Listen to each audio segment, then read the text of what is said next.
Muy buenas noches. Mi nombre es Paola Gudelo Hernández. Soy estudiante de la Corporación Universitaria Minuto de Dios con sede en Buga. El día de hoy quiero hablarles un poco de la evolución filogenética del cerebro y de las teorías de aprendizaje. Como bien se sabe, el origen de la especie humana es posible reconocer cómo el hombre ha ido evolucionando, con él su cerebro, el cual ha sido el objeto de estudio durante muchos años. Este cerebro ha permitido que los seres humanos puedan tener hoy todas las que son las capacidades cognitivas y las capacidades de aprendizaje, procesamiento de la información y las cuales pues permiten entender y comprender un poquito la relación con el otro, consigo mismo y con el medio ambiente. Em, para hablar de la evolución filogenética de los procesos de aprendizaje, tenemos primero que hablar de la filogénesis. Es la que permite reconocer el origen del ser humano, de igual manera el desarrollo evolutivo que se ha dado en el cerebro, que va desde los primeros organismos hasta el hombre, proporcionando al cerebro la capacidad de autocontrolarse y regular sus comportamientos frente al mundo. Para hablar de la evolución filogenética, también es importante hablar de la evolución que ha tenido el cerebro y la mente y el ser humano desde sus inicios. Como bien se sabe, el hombre aparece hace aproximadamente 5.000 millones de años. El primer cerebro data del el origen se da desde los primeros peces, de los anfibios, luego pasa al cerebro de los mamíferos y luego pasa al cerebro del córtex, el neocórtex, que es el cerebro que ya poseemos. Este cerebro que tiene ahora el ser humano es un cerebro capacitado y dotado para poder relacionarse, entender el mundo y poder eh, hacer cosas diferentes a las que hacen, digamos, los otros animales. Eso es lo que nos diferencia. Nuestro cerebro es lo que nos diferencia de las otras especies. La ontogénesis. La ontogénesis es el desarrollo que se da del individuo en los procesos de gestación hasta su edad adulta.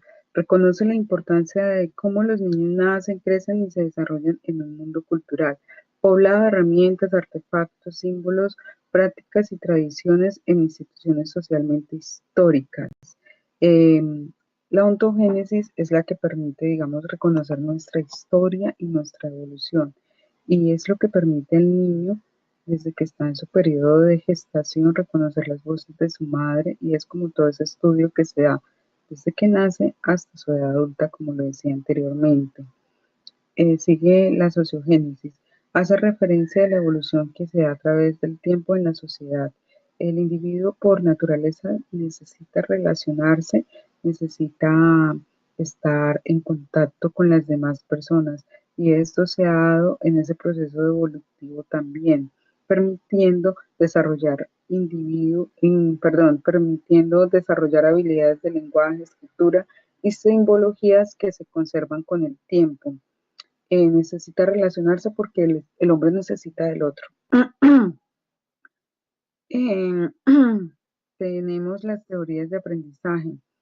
Los bebés nacen con la capacidad de aprender lo que ven, lo que huelen, lo que oyen, lo que gustan y tocan. De igual forma, poseen la capacidad de recordar lo que aprendieron.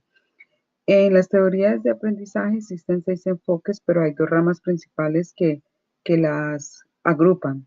La primera es las teorías clásicas, las teorías de aprendizaje clásicas. En ella encontramos el enfoque conductual, el enfoque piagetiano y el enfoque psicométrico.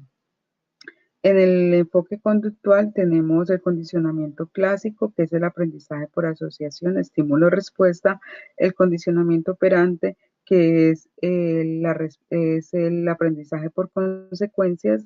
El enfoque piagetiano son las etapas sensoriomotoras que se van desde el nacimiento hasta los 2 años de edad. Los bebés aprenden sobre sí mismos, su mundo, por medio de la actividad sensorial y motora en su desarrollo. Piaget también establece 4 etapas principales dentro de este enfoque piagetiano. Las primeras, como lo mencioné ahorita, son las sensoriomotoras. La segunda es las etapas preoperacional, la operacional y la operacional formal. Esta operacional formal es la que ya es desde la adultez, desde que ya los niños empiezan pues su periodo de juventud y todo eso a conocer el mundo y a relacionarse de una manera diferente con nosotros. El enfoque psicométrico, su objetivo es medir de manera sistemática cuantitativamente los factores que se consideran que conforman la inteligencia, los cuales pronostican el desempeño futuro. Esas son pruebas, como lo decía anteriormente, que se aplican a personas, sobre todo pues a los niños, para mirar cómo está su desarrollo y su inteligencia, ¿no? Tenemos por acá la segunda rama, que son las teorías de aprendizaje actuales. En ella encontramos la neurociencia, procesamientos de la información y la sociocontextual. La neurociencia indica el crecimiento cerebral repentino, coinciden con los cambios del comportamiento cognitivo. Aquí se utilizan rastros cerebrales para medir y determinar estructuras cerebrales que se afectan con determinadas funciones cognitivas y para obtener un mapa asociado con el desarrollo. El procesamiento de la información se centra en los procesos implicados con la percepción, el aprendizaje, la memoria y la solución de problemas. Y lo sociocontextual da su atención a las interacciones mutuas con adultos que ayudan a estructurar las actividades compartidas. Se llevan a cabo en el juego compartido y las actividades diarias. Entonces, como veíamos aquí, la neurociencia quizás es una de las más importantes en todos estos procesos de aprendizaje porque es la que permite reconocer qué falencias tiene el organismo, el cerebro como tal, en el desarrollo de los niños. Por ejemplo, hay niños que pueden tener una falencia en el aprendizaje, no porque el niño no quiera aprender, sino que hay un proceso interno en su estructura cerebral, en su parte del sistema límbico, en sus redes neuronales, que no le permiten que esa información llegue hasta él y pueda pues desarrollarla. Y por último, para concluir, es importante conocer el origen del ser humano para entender las funciones que se han ido desarrollando a través del tiempo en el individuo, teniendo en cuenta que la mayor evolución se ha dado en el cerebro del hombre, pues es quien permite que realicemos ciertas funciones que otras especies aún no han podido desarrollar. Cabe resaltar que este proceso de evolución no ha terminado, que aún sigue, porque el día de hoy nos encontramos con niños diferentes a niños de hace 30 años y es importante tener en cuenta todas estas teorías y poder desarrollar nuevas teorías frente al aprendizaje de los niños que tenemos actualmente. Por último, aquí tenemos la biografía. eh, esos son los, pues, de donde se sacaron toda esta información y espero les haya servido de algo esta presentación. Muchas gracias, deseándoles una feliz noche a todos.